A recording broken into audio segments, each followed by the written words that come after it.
Sir, this vehicle's being towed. You can't park here. Officer, that's my spot. Yeah, you wish. Back up. Okay. What makes you think this car is illegally parked? Because you don't look like you work here. Chief Judge Marcus Ellison, and you just lost your job. On a chilly October morning outside the Brookwood County Courthouse, a new officer made a blunder that would cost the city millions and ruin his career before it even got started. Officer Ryan Kelton, just 23 and only 2 months out of the academy, had been assigned to monitor courthouse parking, a job most thought was foolproof. Yet at 8:12 a.m., his body camera recorded him confronting a black man in a sharp navy suit standing next to a black sedan parked in a space clearly marked for judicial staff only. Kelton insisted the car was illegally parked and called for a tow truck, speaking with the overconfident tone of someone eager to prove he belonged in uniform. The man he challenged was Chief Judge Marcus Ellison, the county's top judicial officer, preparing for a major sentencing hearing that morning. Within minutes, Kelton's arrogance, assumptions, and unchecked prejudice sparked a scandal that ended with a $17 million settlement. Before we move on, where are you watching from? If it's your first time here, please hit subscribe.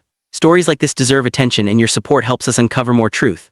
The Brookwood County Courthouse stood at the heart of downtown Brookwood, a mid-sized city in the upper Midwest with roughly 250,000 residents.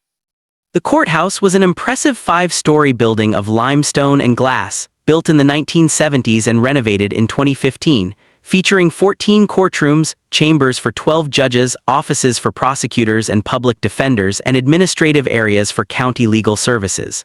Parking rules were strictly enforced. The front lot was for public visitors and court staff, while the side lot, secured by a gate requiring keycard access, was reserved for judges, senior court officials, and certain security staff. Every space had clear signage indicating restrictions and who could park there. October 17th was a Thursday. The temperature hovered in the low 50s, the sky partly cloudy, and the morning air crisp with the feel of autumn. The courthouse was set to be busy that day. 12 hearings scheduled, 3 jury trials underway, and dozens of attorneys, witnesses, and defendants moving through security as the daily business of justice unfolded. Chief Judge Marcus Ellison, 51, arrived at 8:09 a.m. in his black BMW sedan. He had served as Brookwood County's chief judge for 3 years, after 17 years on the trial bench and 5 years as a prosecutor. He was the county's first black chief judge, a milestone he carried with pride, tempered by the knowledge that his actions would be scrutinized more closely than those of any predecessor. Marcus grew up in Brookwood, attended local public schools, earned his undergraduate degree at the University of Wisconsin, and graduated from Harvard Law School. He returned to serve his hometown, turning down higher-paying corporate offers to start as a public defender, then a prosecutor before joining the bench. He was known for fairness, attention to detail, and strict enforcement of courtroom rules and procedure. That Thursday morning, he was preparing for a high-profile sentencing in a public corruption case that had attracted months of media coverage. He needed to review final pre-sentencing reports, verify legal precedents, and ensure his courtroom was ready for a potentially tense proceeding. Marcus pulled into his designated parking spot in the judicial side lot, clearly marked for Chief Judge Marcus Ellison. He had parked in that very spot every workday for the past 3 years. His key card granted him access through the gate. Everything about his presence there was proper, authorized, and routine. He stepped out of his car in his usual courtroom attire, navy suit, white dress shirt, and burgundy tie. His briefcase remained on the back seat, holding the sentencing files he had reviewed the night before. He paused beside the car to check his phone for any last-minute messages from his clerk, the cold morning air visible with every breath. That's when Officer Ryan Kelton approached. At 23, just 2 months out of the police academy, Kelton was assigned to courthouse security, a role often given to rookies as a low-risk way to gain experience before patrol duty. His tasks included monitoring public entrances, assisting with security screenings, and enforcing parking rules in the public lot. The judicial lot wasn't part of his assigned area, but Kelton had been patrolling the perimeter of the building when he spotted the black BMW. His academy evaluations had raised some red flags. Officer Kelton shows confidence that sometimes exceeds his abilities, a tendency to assert authority where patience is needed, and would benefit from more training in de-escalation and respectful communication.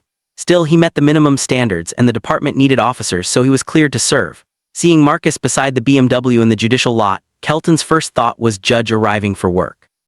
Instead, he assumed it was someone out of place, and that assumption came entirely from seeing a black man in a suit next to a luxury car in a restricted area. His Axon body cam switched on as he approached, recording everything from his viewpoint. His walk was deliberate, his posture stiff, the way rookie officers often carry themselves when trying to look authoritative before they truly can. "Sir, this vehicle is being towed, you can't park here." Marcus turned, his face shifting from focused concentration to slight confusion.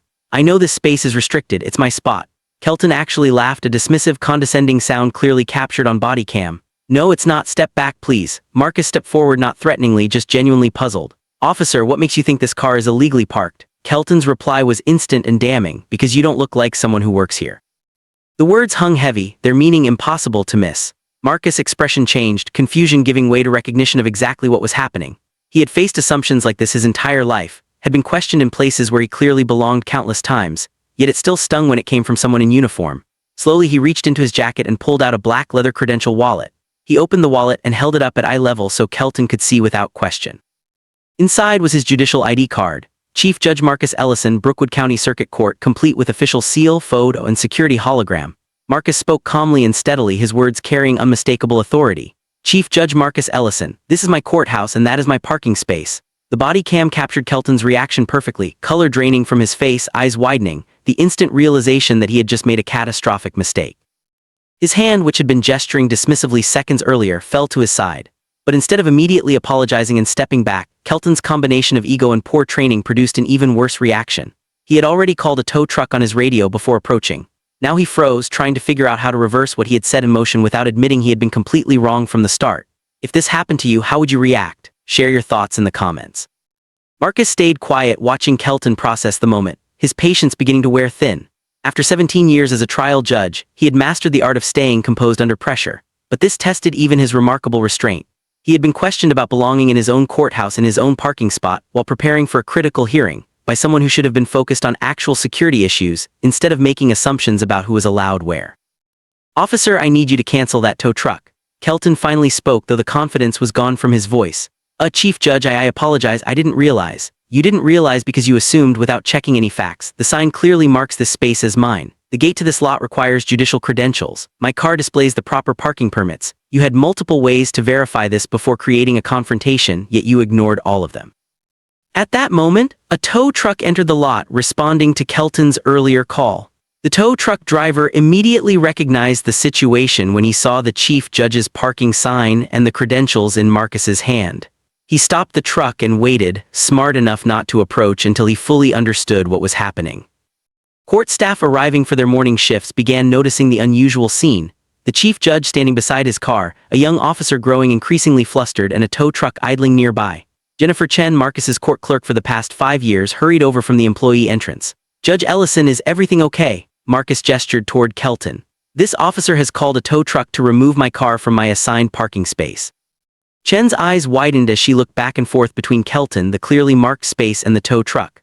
Officer, this is the chief judge. He's parked here every day for the past 3 years. What's going on? Kelton's face shifted from pale to red, embarrassment and panic warring, but instead of admitting his mistake, he tried to justify himself. I saw an unauthorized vehicle in the judicial lot. I was enforcing parking rules. Unauthorized. Marcus's voice stayed calm but carried a sharper edge now.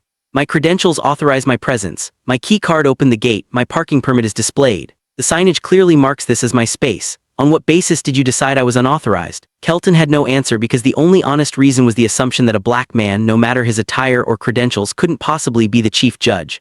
More staff had now gathered, drawn by the commotion. Court Security Supervisor Lieutenant David Martinez arrived, having heard radio chatter about an incident in the judicial lot. He took in the scene instantly. The chief judge, the rookie officer, the tow truck, and the growing crowd of witnesses. Officer Kelton, what's going on here? Kelton's voice was barely audible. Sir, I initiated contact regarding what I thought was an illegally parked vehicle. The driver has identified himself as Chief Judge Ellison. I made an error in judgment. Martinez turned to Marcus. Chief Judge, I apologize on behalf of courthouse security. Officer Kelton is new to his assignment. I will file a full incident report and begin an internal affairs review. Marcus nodded, his face unreadable. Lieutenant, I appreciate that, but I want to be clear about what happened. Your officer approached me based on an assumption about who I am rather than checking facts that were clearly available. He called a tow truck to remove my car from my assigned space. And when I challenged him, his first reaction was to defend his judgment instead of admitting he was wrong. This isn't a training problem, it's a bias problem.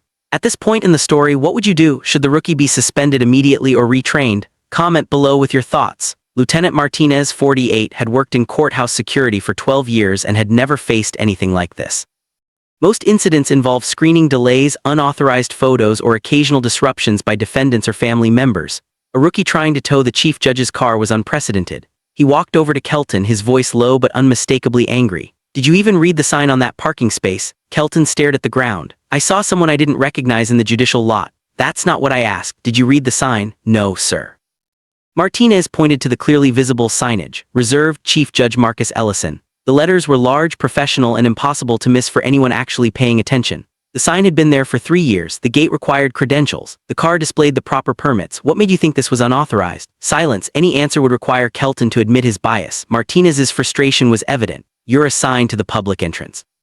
The judicial lot is not your responsibility. What were you doing over here? I was doing a perimeter walk. That's not part of your assignment. You're 2 months out of the academy. You don't change your duties without permission. And when you face situations beyond your experience, you radio someone with more knowledge. Instead, you assumed and called a tow truck to remove the chief judge's car from his assigned space in his own courthouse. By now, more than a dozen court employees had gathered, some recording on their phones, all witnessing the reprimand of a rookie who had made the worst possible mistake on what should have been a routine morning.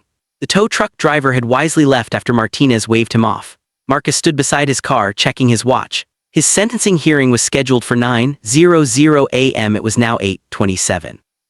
Marcus needed time to review files, prepare his courtroom, and make sure everything was ready. This encounter had already eaten up 15 minutes he couldn't afford. Lieutenant, I need to get to my chambers. I have a hearing at 9. Of course, Chief Judge, again I apologize. This will be fully investigated. Marcus nodded, grabbed his briefcase from the back seat, and walked toward the courthouse entrance. Staff stepped aside to let him pass, some offering sympathetic glances, others shaking their heads at what they'd seen. He stayed perfectly composed until he reached his chambers, closed the door, and sat at his desk, allowing himself a moment to process what had just occurred. He had been a judge for 17 years, presided over thousands of cases, issued sentences, ruled on complex legal matters, and handled challenging attorneys and emotional families. But he had never been made to feel like he didn't belong in his own courthouse, until a rookie officer with just 2 months on the job decided he looked suspicious. Jennifer Chen knocked softly and stepped in. Judge, are you okay? I'm fine, Jennifer, but I'm not letting this slide. Call my attorney. I'm filing a formal complaint with the department and a civil rights lawsuit. This needs to be documented and addressed. Do you think the rookie should have been fired on the spot? Yes or no? Share your thoughts in the comments. Within 24 hours, the body cam footage had leaked. Court staff who witnessed the incident gave statements to media outlets. By Friday afternoon, local news led with the story. Rookie officer attempts to tow chief judge's car, says he does look like he works there. The video spread rapidly across social media. Legal communities reacted with outrage. Civil rights organizations condemned the officer's actions. Bar associations publicly supported Chief Judge Ellison. The clip received over 8 million views in the first 48 hours. Comment sections were full of disbelief. Imagine trying to tow your boss's car. The officer's career was over before it began. The audacity of telling a chief judge he didn't belong in his own courthouse. This is what implicit bias looks like, assuming a black man in a suit couldn't possibly be the chief judge. The Brookwood County Sheriff's Department, responsible for courthouse security, issued a brief statement. We are aware of an incident involving one of our officers and Chief Judge Ellison. The matter is under investigation. Officer Kelton has been placed on administrative leave pending review. By Monday, facing public pressure and media scrutiny, the department held a formal press conference. Sheriff Patricia Henderson stood at a podium, flanked by the Internal Affairs Commander and the department's Public Information Officer. After reviewing body cam footage and witness statements, we have determined that Officer Ryan Kelton acted inappropriately when confronting Chief Judge Marcus Ellison in the judicial parking lot. Officer Kelton made assumptions based on appearance rather than checking readily available facts. He exceeded his assigned duties, failed to verify parking authorization before calling a tow truck, and demonstrated a concerning lack of judgment for someone in law enforcement. She paused, her expression grim. Officer Kelton's employment with the department was terminated immediately. The department also announced new training protocols to prevent similar incidents in the future, and issued a formal apology to Chief Judge Ellison for the unacceptable encounter. The termination was unusually fast for law enforcement, where problem officers typically go through long administrative processes before a final decision. But the clarity of the video, the prominence of the victim, and the potential legal liability left no other option. Officer Ryan Kelton's career in law enforcement lasted exactly 2 months and 3 days. The body cam footage of him telling a chief judge he didn't look like someone who worked in the building would follow him forever, effectively ending any chance of future employment in law enforcement. Chief Judge Ellison spoke publicly for the first time Tuesday evening, releasing a statement through his attorney. The encounter outside my courthouse was deeply troubling, not because of the inconvenience to me, but because of what it represents. I am a chief judge. I have the resources, platform, and legal knowledge to address this, but assumption-based policing happens to black people every day who don't have my advantages. They are questioned in their own neighborhoods, stopped in their own cars, challenged in their own workplaces. The only difference is that when it happens to me, it makes headlines. When it happens to them, it's just Tuesday. He continued, Officer Kelton's termination is appropriate, but it doesn't solve the systemic issues that led to his behavior. How does a rookie officer develop the belief that he can decide who belongs in a courthouse based on appearance? How does he graduate from academy training without learning to verify facts before acting? How is he assigned to courthouse security without understanding basic protocols about judicial parking? These are questions the department must answer to prevent future incidents. Should the judge have pressed charges personally? What would you do? Share your thoughts in the comments. 6 weeks after the parking lot incident, Chief Judge Marcus Ellison filed a detailed federal civil rights lawsuit in U.S. District Court. The complaint named Officer Ryan Kelton individually, Lieutenant David Martinez as supervising officer, and the Brookwood County Sheriff's Department. The legal claims were thorough and carefully documented. Count 1, Fourth Amendment violation, unlawful seizure. Kelton's confrontation and threat to tow Marcus's car constituted an unreasonable seizure of property without cause. Count 2, 14th Amendment violation, racial discrimination. Kelton's statement that Marcus didn't look like someone who worked in the building showed the stop was motivated by racial bias. Count 3, civil rights violation under color of law. Kelton used his authority as an officer to harass Marcus based on race, violating federal civil rights statutes. Count 4, intentional infliction of emotional distress. Being publicly questioned about belonging in his own courthouse in front of staff caused significant emotional harm. Count 5, interference with official duties. Kelton's actions disrupted Marcus' preparation for a scheduled court hearing, interfering with his judicial duties. Count 6, municipal liability. The department's inadequate training, failure to properly supervise Kelton, and habit of clearing officers for duty without sufficient preparation created the conditions that allowed this violation to occur. Count 7, defamation. Kelton's public statements and actions damaged Marcus' professional reputation and implied criminal wrongdoing. The lawsuit sought $20 million in damages, sweeping reforms to training and supervision protocols, and a public acknowledgement of wrongdoing. The discovery phase revealed information exposing the department's institutional negligence. Kelton's academy evaluations included repeated warnings about overconfidence and poor judgment. His field training officer had recommended additional supervised assignments before granting solo duties, but this advice had been overridden due to administrative pressure to fill the courthouse security position. 6 weeks after the parking lot incident, Chief Judge Marcus Ellison filed a detailed federal civil rights lawsuit in U.S. District Court. The complaint named Officer Ryan Kelton individually, Lieutenant David Martinez as supervising officer, and the Brookwood County Sheriff's Department. The legal claims were thorough and meticulously documented. Count 1, Fourth Amendment violation, unlawful seizure. Kelton's confrontation and threat to tow Marcus' vehicle constituted an unreasonable seizure of property without cause. Count 2, 14th Amendment violation, racial discrimination. Kelton's statement that Marcus didn't look like someone who worked in the building showed the stop was motivated by racial bias. Count 3, civil rights violation under color of law. Kelton used his law enforcement authority to harass Marcus based on race, violating federal civil rights statutes. Count 4, intentional infliction of emotional distress. Being publicly questioned about belonging in his own courthouse in front of staff and colleagues caused significant emotional harm. Count 5, interference with official duties. Kelton's actions delayed Marcus' preparation for a scheduled court hearing, obstructing his judicial responsibilities. Count 6, municipal liability. The department's inadequate training, lack of proper supervision of Kelton, and pattern of clearing officers for duty without adequate preparation created the conditions that allowed this violation to happen. Count 7, defamation. Kelton's public statements and actions damaged Marcus' professional reputation and implied criminal wrongdoing. The lawsuit sought $20 million in damages, major reforms to training and supervision protocols, and a public acknowledgement of wrongdoing. During discovery, evidence emerged highlighting the department's institutional negligence. Kelton's academy evaluations had repeatedly warned about overconfidence and poor judgment. His field training officer had recommended additional supervised assignments before he worked alone, but that advice was ignored due to administrative pressure to fill the courthouse security post. The $17 million settlement was announced at a joint press conference 16 months after the parking lot incident. Chief Judge Ellison stood at the podium, flanked by his attorneys facing dozens of cameras and reporters. "This settlement represents accountability," he began, his voice carrying the same measured authority he brings to his courtroom. "But I want to be clear about what it means and what it does not mean. It means the county has admitted that Officer Kelton's actions were wrong, discriminatory, and enabled by systemic failures in training and supervision. That acknowledgement is important." He paused, looking directly into the cameras. "But money cannot undo the experience of being told you don't belong in your own courthouse. It cannot erase the humiliation of being questioned in front of colleagues and staff.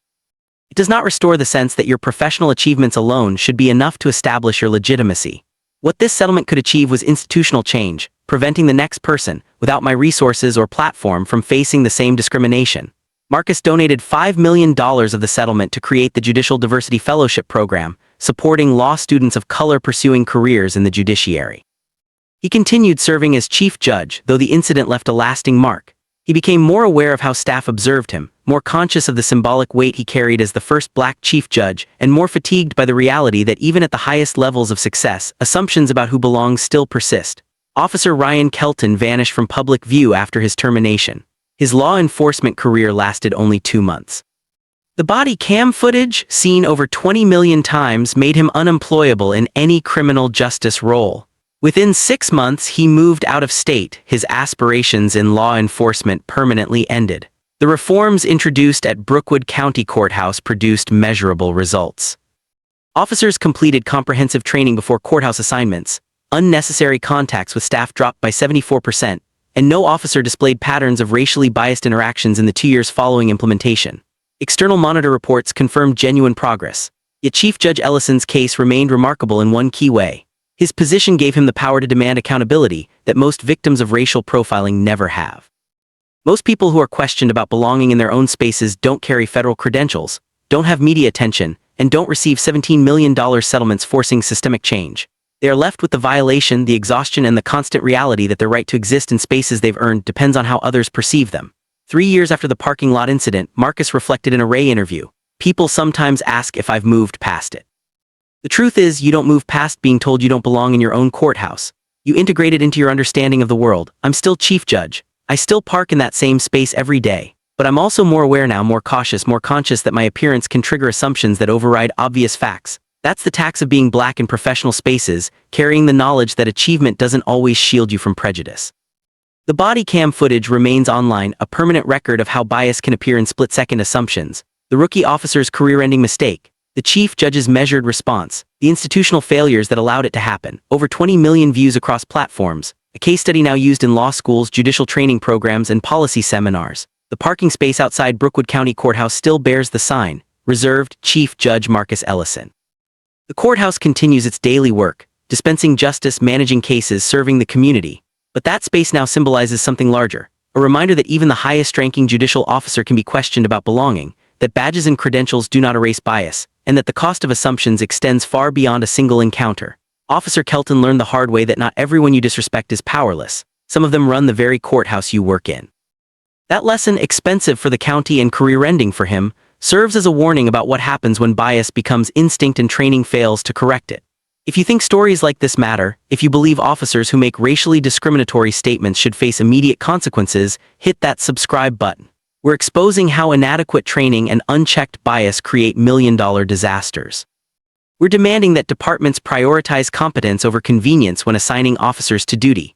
We're fighting for a system where achievement and credentials are enough to establish legitimacy, where black professionals don't have to defend their right to exist in spaces they've earned. This isn't about one rookie or one judge. It's about everyone who has been told they don't belong in their own parking space, their own building, or their own life.